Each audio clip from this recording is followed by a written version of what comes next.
Assalamualaikum warahmatullahi wabarakatuh. Eh, saya akan membahas tentang Islam wasatiyah. Kita seringkali mendengar Islam wasatiyah, bermoderasi agama di berbagai kajian-kajian kegiatan agama. Mengapa itu digaungkan? Karena kita seringkali menemukan kejadian-kejadian yang tidak senonoh atau tidak seharusnya dilakukan dalam melakukan keyakinan beragama, seperti kegiatan radikalisme atau ekstremisme. Itu termasuk fenomena yang tidak semestinya terjadi di negara kita ataupun negara lain, sehingga Islam wasatiyah atau bermoderasi agama itu menjadi salah satu kunci untuk bertoleransi dalam beragama, agama kita ataupun agama orang lain. Islam wasatiyah sendiri memiliki arti sifat tengah, tidak berlebihan atau tidak berkekurangan. Kalau kita mengetahui Quraisy Shihab, yaitu salah satu tafsir ataupun bahkan satu-satunya seorang tafsir di Indonesia, yaitu abah dari Mbak Najwa Shihab. Kalau kita mengetahui, beliau mengarang buku Wasatiyah. Buku Wasatiyah itu mengkaji tentang bagaimana kita berada di posisi tengah tanpa menyinggung, tanpa menjelekkan, tanpa merugikan agama lain, tanpa merugikan agama yang tidak sama dengan kita. Kita sendiri juga mengetahui bahwa dalam agama kita ataupun agama Islam memiliki berbagai macam ibadah, berbagai macam cara ibadah. Seperti kita mengetahui Muhammadiyah, NU, DII, ataupun golongan-golongan yang lain. Kalau kita mengetahui konsep dasar wasatiyah, kita tidak akan menyinggung, kita tidak akan menjelekkan atau menyalahkan cara-cara beribadah mereka. Dalam bukunya Quraisy Shihab itu menjelaskan bagaimana konsep, bagaimana kunci, bagaimana tahap-tahap, bagaimana tujuan, mengapa wasatiyah menjadi pilihan untuk beragama. Dalam bedah bukunya, saya kutip di Narasi TV channel YouTube Najwa Shihab, beliau Quraisy Shihab dengan Najwa Shihab membedah buku tentang wasatiyah, bahwa kunci dalam melakukan wasatiyah itu ada 3. Yang pertama yaitu ilmu pengetahuan, yang kedua jangan emosi dalam beragama, dan yang ketiga yaitu harus berhati-hati. Coba kita bedah-bedah satu-satu, mengapa kita harus memiliki ilmu pengetahuan dalam beragama atau berwasatiyah. Karena kita butuh pengetahuan untuk mengetahui bagaimana kita menilai bahwa itu sifat adli, itu sifat bijak, sifat tengah, sehingga kita mempunyai takaran-takaran yang bijaksana, hingga tidak mudah menyalahkan antara agama satu, cara ibadah satu dengan ibadah yang lain. Ilmu pengetahuan juga menjadi kunci utama di wasatiyah ini atau bermoderasi agama ini. Karena tanpa ilmu pengetahuan kita tidak tahu mana takaran-takaran yang seharusnya itu bersifat tengah. Bahkan tanpa ilmu pengetahuan kita akan mudah menyalahkan cara beribadah golongan lain dengan golongan kita. Padahal banyak cara yang disunahkan oleh Nabi, sehingga kita tidak mudah menyalahkan. Itu yang pertama, ilmu pengetahuan. Dan yang kedua yaitu jangan emosi. Di sini sifat jangan emosi itu kita ambil contoh ketika melakukan berwudu. Kita melakukan berwudu.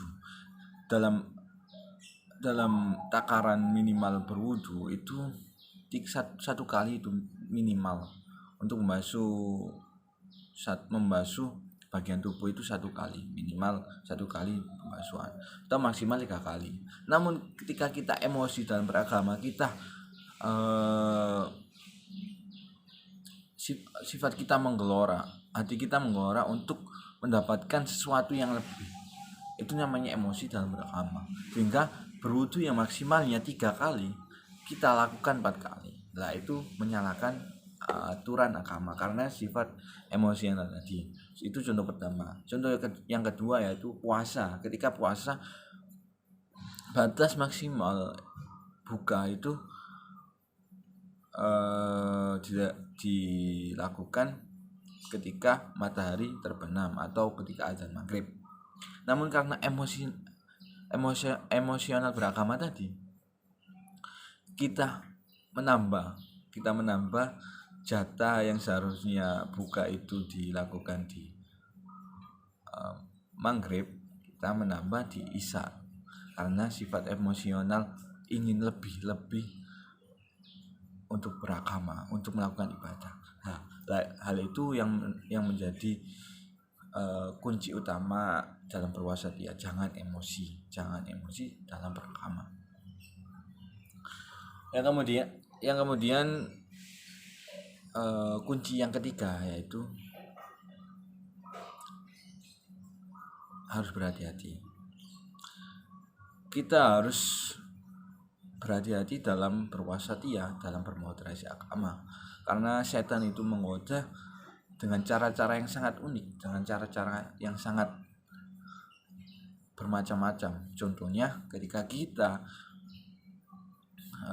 melakukan sedekah, setan boleh jadi membisiki kita, jangan sedekah 50.000, sedekahlah lebih banyak, malu sama orang lain. Itu contoh pertama setan menggoda. Boleh jadi juga setan menggoda, jangan sedekah 50.000, kurangi, nanti kamu jajan apa. Nah, itu macam-macam godaan setan. Sehingga kita harus berhati-hati ketika berwasatiyah, ketika menilai memutuskan hal wasatiyah itu boleh dilakukan, tidak boleh dilakukan. Ketika melakukan wasatiyah itu harus berhati-hati, karena setan itu menggoda dengan cara yang bermacam-macam, sehingga kita harus berhati-hati ketika melakukan keputusan berwasatiyah. Kemudian saya juga mengutip dari Fakhruddin Ar-Razi, yaitu seorang ilmuwan yang berkebanggaan Persia. Dia adalah ahli ilmu logika induktif, ilmu mantek, ilmu berbahasa. Dia menjelaskan bahwa menafsirkan dalam surat Al-Baqarah ayat 143 memiliki kemungkinan arti antara lain adil yang terbaik, yang paling utama, serta bermakna sikap pertengahan antara berlebihan dan berkekurangan. Dari sinilah orang atau umat yang wawasan akan memperoleh petunjuk pada jalan yang lurus. Nah, Fakhruddin Ar-Razi ini menjelaskan bahwa wasatiyah itu tidak berkekurangan dan tidak berlebihan atau bersetengah, sehingga menunjukkan kita pada jalan Shiratul Mustaqim. Shiratul Mustaqim itu menurut Quraish itu jalan yang lebar dan luas. Lah, kalau kita analogikan, kalau kita memakai logika, jalan yang lebar berarti semua bisa masuk. Luas itu semua bisa masuk. Jadi bermacam-macam golongan itu bisa masuk. Lah, yang menjadi masalah itu banyak sekarang oknum yang menyempitkan cara beragama. Nah, kalau kita sudah sempit jalannya, kita tidak, yang mereka anggap benar. Itu saja yang bisa masuk dalam jalan Shiratul Mustaqim. Padahal jalan Shiratul Mustaqim itu jalan yang luas dan benar. Jadi luas itu semua bisa masuk asalkan ada dasar-dasar, sehingga jalan Shiratul Mustaqim untuk menunjukkan tujuan yang benar. Walaupun banyak macam-macam cara beribadah, banyak macam-macam cara beragama, sehingga kita tidak melulu menyalahkan agama cara beribadah orang lain. Kemudian saya juga mengutip dari pendapat Ahmad Umar Hashim atau mantan rektor Universitas Al-Azhar yang berada di Mesir.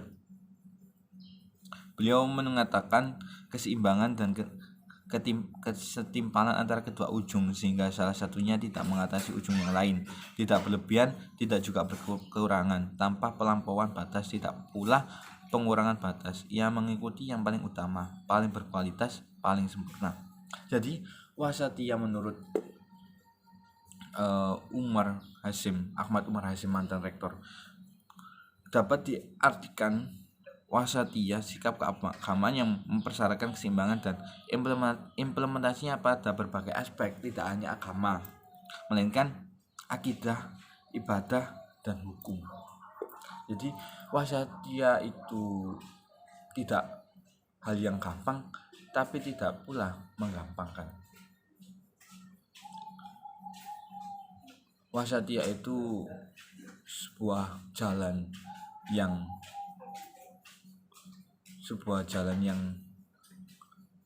mudah, tapi tidak mudah ketika mendapati hal yang sulit. Mungkin itu yang dapat saya sampaikan. Assalamualaikum warahmatullahi wabarakatuh.